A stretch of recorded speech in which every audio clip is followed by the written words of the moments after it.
Hey guys, today we are going to learn how to use our wheeled tile nippers. This is what we use to cut our tiles with, obviously.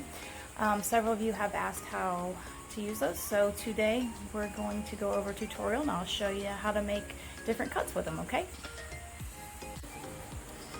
So here's our tile nippers, and the first thing I want to show you is how to hold them properly to give you the most leverage and to make cutting as easy as possible. So the further down your hand grip is on these tools, the easier it's going to be to cut your tiles with. You just get more leverage that way. So when our tiles are smooth on one side, they're going to be textured on the other. So when you cut them, it doesn't matter if the smooth side is up or the textured side is up. However, it does matter when you glue your tiles down. You want to make sure that textured side is down and the smooth side is up. Otherwise, grout gets stuck in all of those grooves right there. All right. So the first thing we're going to do is just make a simple cut down the middle. And I'm going to put this tile as close as I can in between these wheels. Since I am left-handed, my wheels are going to face my right hand. If you are right-handed, your wheels would be facing your left hand. So I'm going to take my right hand and cup it around my tool here, and I'm going to catch my tiles as they break in half. And I'm just going to simply give it a squeeze. And there you go. Two things I want you to notice is that these tile edges are not going to be straight. So just be aware of that. It's going to take a little bit of practice to try and get them as straight as possible. They're also going to be sharp, so be careful with that. Now I can take this tile, this half, and cut it in half again. And we'll see what happens. Okay, it didn't turn out too bad.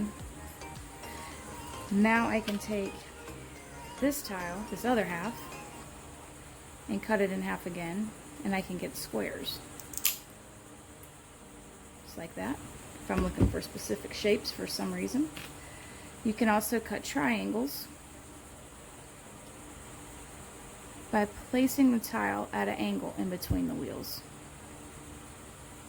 Okay, again I'm going to take my right hand, cup it around, and squeeze. Now that didn't come out quite straight at all. And that's okay, because the grout is going to cover up all of those imperfections. So you can take this half of the triangle and cut it in half again. And there you go, the two smaller triangles. Now, my personal preference when I cut my tiles is to cut random size shapes. And I'll cut a tile 3 times, which will give me 4 pieces. So 1, 2, and 3. No rhyme or reason. Then I'll cut a tile twice. 1 and 2. Okay, so now I have these nice random shapes.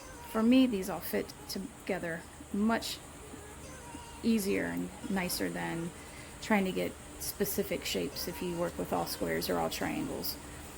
Once you get a little bit more knowledgeable about how to place your pieces together, then I would suggest that you could use specific size shapes if you want to.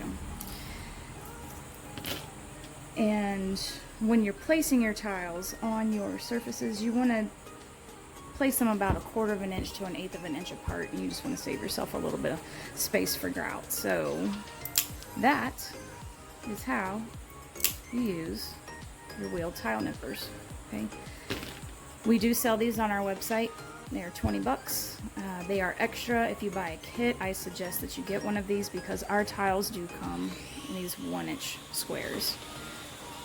All right, if you have any questions, please email me, beachlifemosaics.com.